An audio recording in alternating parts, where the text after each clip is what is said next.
Hello. So, just a quick video as usual. Just wanted to talk about some tobaccos that I got recently. As you can see, I've got a couple of the older Peterson pipes here, and these are two that I haven't smoked. This B10, which is from something like 2016, I think it was, something like that. And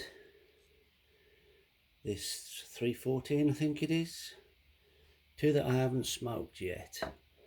And the reason I haven't smoked them is because either the Peterson St Patrick's Day pipe tobacco hadn't been available yet. I know you can smoke any tobacco you like in your pipe, doesn't matter. If you like, your English blends, why not? It doesn't have to be a holiday sort of aromatic tobacco, but this is just my preference, is to get something similar to what they were selling when they were making the pipes, and they made a tobacco to go with it. So that's what this is about. So I ordered some tobacco, ordered a few things actually out the box. One of them was this Solani 131, which is a sort of Scots whiskey, Virginia burley aromatic.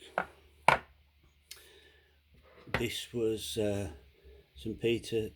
Peterson's Connoisseur's Choice, because the description of that made it sound a bit like a Peterson summertime tobacco with a lot of sort of tropical type fruits and things like that in there. So I'll have to give that a go.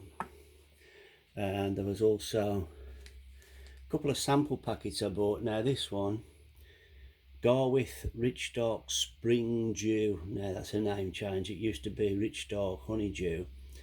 I didn't get this sample because I wanted to try it. I got this sample because I used to smoke this quite a lot, so it wasn't really as a sample. I just missed this tobacco. I enjoyed smoking it before, but I didn't want to go past my budget and buy a big tin of it or however big packet of it. So I just bought a small amount just to have a little walk down memory lane, try an old favourite tobacco, and that'll do for now. I'll get more later on. I also bought this Garwith Exmoor mixture, which, although I never smoked it, apparently there was an old tobacco called Exmoor Hunt. Smells a bit like, this smells a bit like Dunhill Nightcap to me. Apparently Exmoor Hunt was a favourite of a lot of people, and then they went out of production, so Garwith came up with Exmoor mixture as a sort of replacement. Common feature there, isn't there? People hunting down tobaccos they can't get and having to look for substitutes. So this was the main one. This was from a different tobacconist.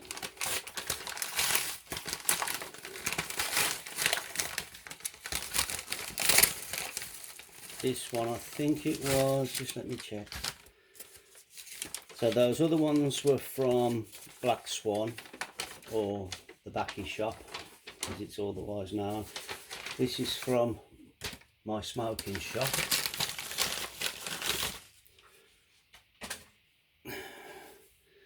So this is the Peterson Founder's Choice. Now apparently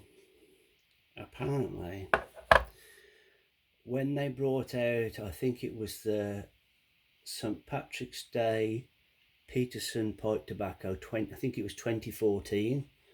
That was the first St Patrick's Day tobacco that they brought out, and it was so popular that a lot of the following St Patrick's Day tobaccos have been basically a rehash of that, or something quite similar to that, something along the same lines. But the first one was so popular that they brought out Founder's Choice, part of the Founder's range, I believe. And it's basically the same thing as the first St Patrick's Day pipe tobacco. reading reviews, people will say that a later one is similar to this one. So, but if I believe that, then all the Peterson St Patrick's Day tobaccos would all smell identical, and they don't. And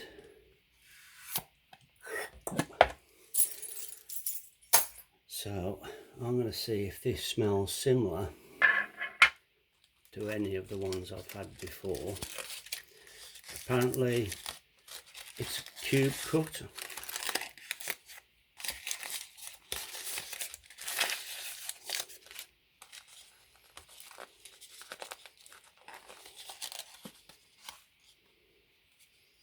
Big old tin. This cost me about just over £30, I think. I think it's 100. How much does it say? Does it say? It's going to be on the wrong side of that. Well, it'll be different in the medical measurements anyway. So this looks like a rough sort of cube sort of cut, which is, I think, one of the other tobaccos I had was like that.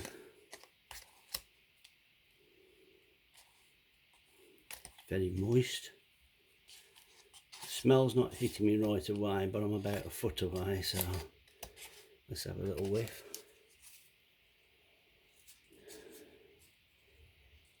Okay.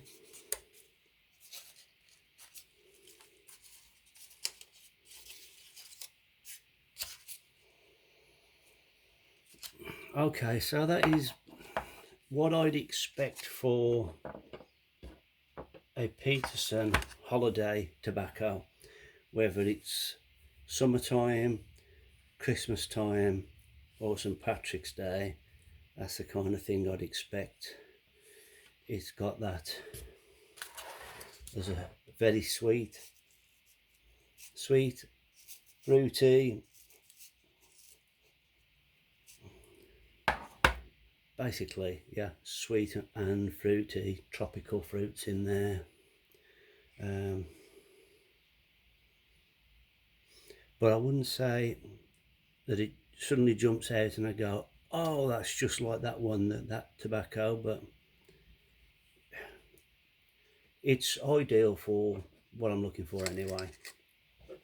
So it's perfect really for these pipes. Whether I'll smoke this in all of my Peterson St Patrick's Days, I don't know. As I said, I've also got connoisseurs a connoisseur's choice. Well, we'll see.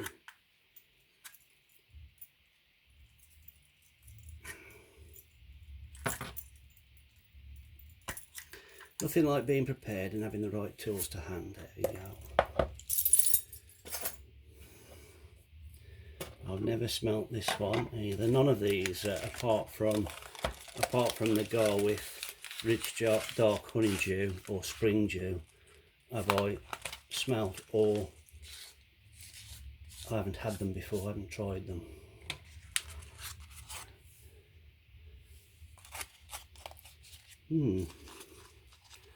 Roughly cut. What is it? It's not cube cut, but it's not like stringy flakes. It's all like finely chopped. Again, similar sort of thing, the Cavendish and Bright Virginias and Burleys. Let's have a smell.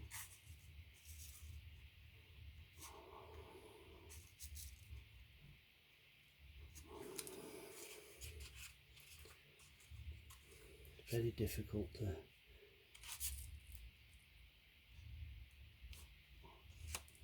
so that's the same, similar kind of thing, but not as fruity as the first one, as the Founders. But it is that sort of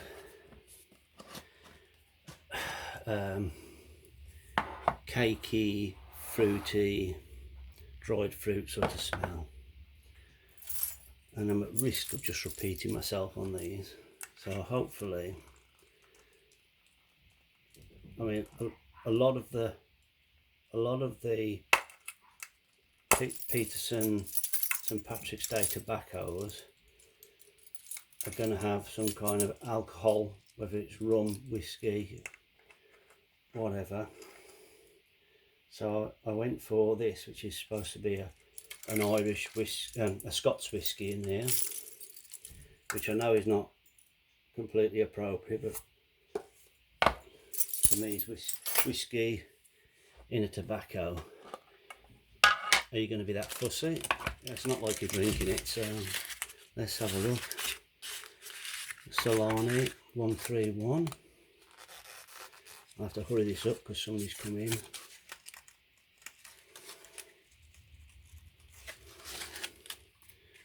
Like a lot of the Solani's, very gloopy. Well, not gloopy. So there are tobaccos I describe as gloopy, and this isn't one of them, but it's very moist. Peeling it there off the lid. So I would probably dry that out for a little bit. Take a pinch, dry it in a tray for a little bit before I smoke that. Let's have another whiff.